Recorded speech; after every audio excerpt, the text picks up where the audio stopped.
I'm actually a bit mad. Scratch that. I'm actually pretty mad. Giganto mad. Ugh, this should have been in Breath of the Wild too.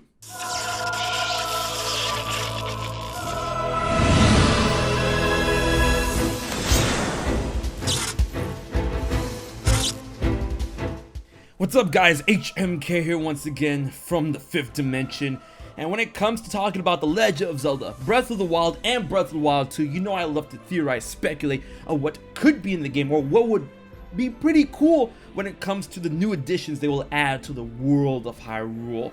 And this concept, this aesthetic, should have been in Breath of the Wild 2, but it's probably not going to be since it's in another Nintendo game. One thing that a lot of people like to talk about when it comes to what could be in Breath of the Wild 2 is the concept of dungeons. Something more traditional than what we got with the Divine Beasts in Breath of the Wild 1. Although I did like the Divine Beast, it did leave something to be desired when it comes to more traditional dungeons, what we saw in Ocarina of Time, Majora's Mask, Skyward Sword, Wind Waker, and of course Twilight Princess. And there's another game I'm playing right now that deals with the concept of dungeons. It's a game called Paper Mario: The Origami King. And you know, honestly, I'm having a pretty good time with the game. But there's this concept known as elementals, which is, you know, a play on words when it comes to elementals, and vellum, which is, to my understanding, a type of parchment. And I've been to the Earth Elemental Shrine. Haha, shrine, Sheikah Shrines. Nintendo, oh my goodness. But when I went to the Water Elemental Shrine, let me show you guys what I'm talking about. I mean, look at this, you guys. Check out this aesthetic. The blue, the eeriness, the fire, the dragons, the water. This aesthetic I felt could have worked beautifully well when it comes to The Legend of Zelda Breath of the Wild 2. Since we want to talk about dungeons, this could have been a deep underground dungeon, a shrine that praises a certain dragon. And we do have dragons in Breath of the Wild. Naydra. This literally could have been a dungeon, a shrine dedicated to the power of ice or water when it comes to the Dragon of Wisdom itself, Naydra. But no, we get something like this in Paper Mario: The Origami King. And you know something that really burns me up about this is that the music in this dungeon, in this shrine, in Paper Mario is actually pretty fire. And it's something that you could come to expect when it comes to a Legend of Zelda game. Why couldn't they just take this and put this in Breath of the Wild? It's almost as if Intelligent Systems was like looking over the shoulder of Nintendo EPD and probably took a concept that was being wrapped up for underground dungeons in Breath of the Wild 2. The more I talk about it, the more angry I get about this. Oh, fuck!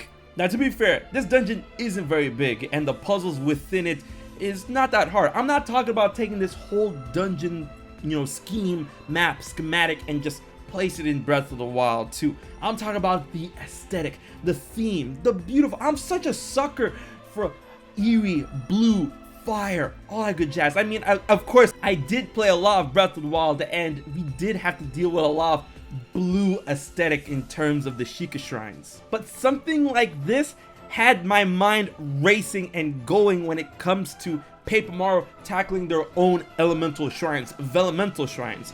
Because so far I've done Earth, and now I've done Water, and I'm getting ready to tackle the next one. That is a concept that could easily be explored within Breath of the Wild 2, going off of Breath of the Wild. And that's where the tangent happens when it comes to potential dungeons and what they could mean and what they could do in Breath of the Wild 2. And that is a case of dungeons dedicated to the elemental dragons that we saw in the first game.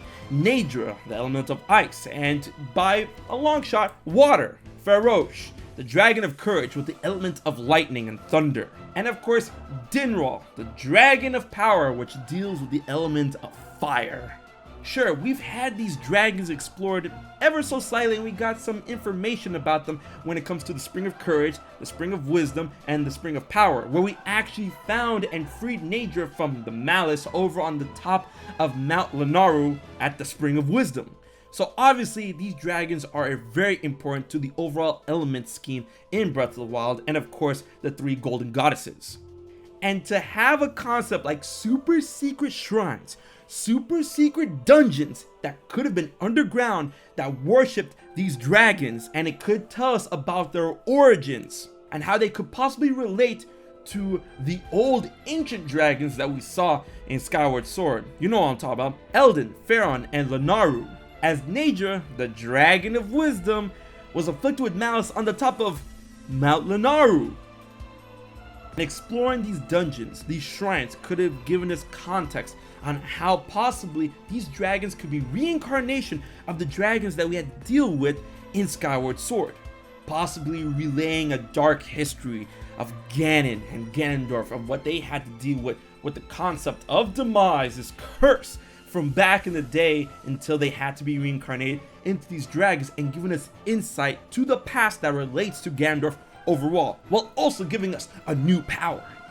That's right, elemental power is something along the lines of Mega Man, where we would absorb the powers, the elemental powers of the dragons within Link's arm, his sword-wielding arm, that we could possibly channel into weapons. I've dealt with a theory like this with Zeltik before when it comes to the Elemental Master Sword. And these shrines, these temples of worship, could be located deep under the ground and possibly be connected to Ganon's seal, whatever that ancient arm energy is, and the truth behind Hyrule.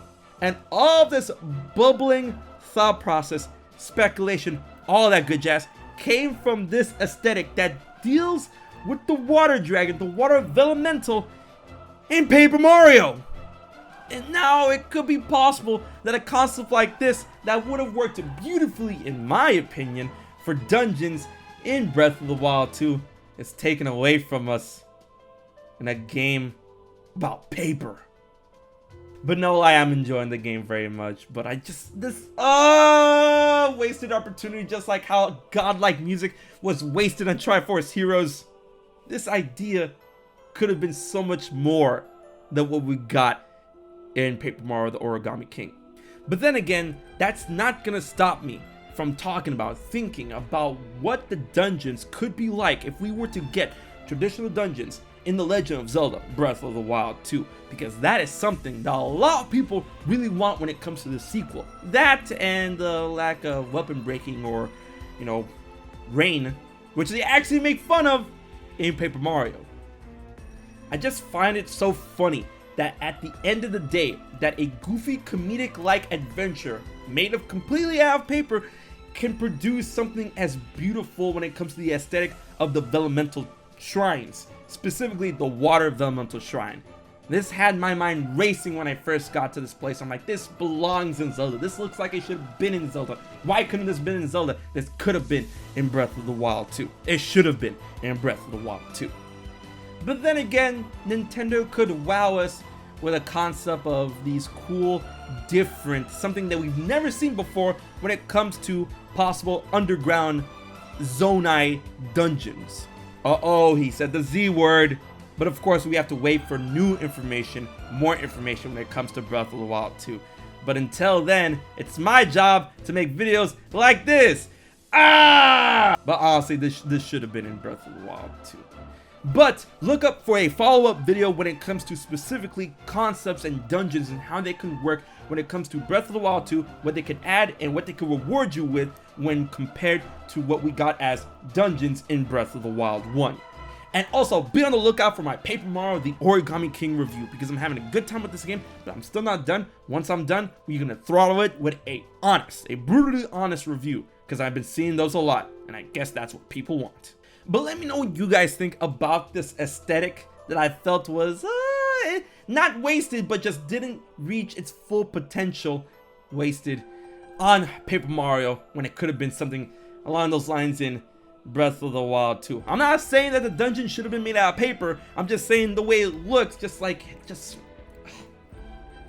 amazing. Leave your thoughts and theories in the comment section below, and be sure to like, share, subscribe to HMK for more Nintendo and Legend of Zelda and Breath of the Wild 2 content. Big thanks to my Patreon supporters for helping making this video happen. If you want to find out how you can support HMK for just $1 a month, check out my Patreon information in the description box below. Alright guys, until the next video, this has been HMK, and I'll check you guys later.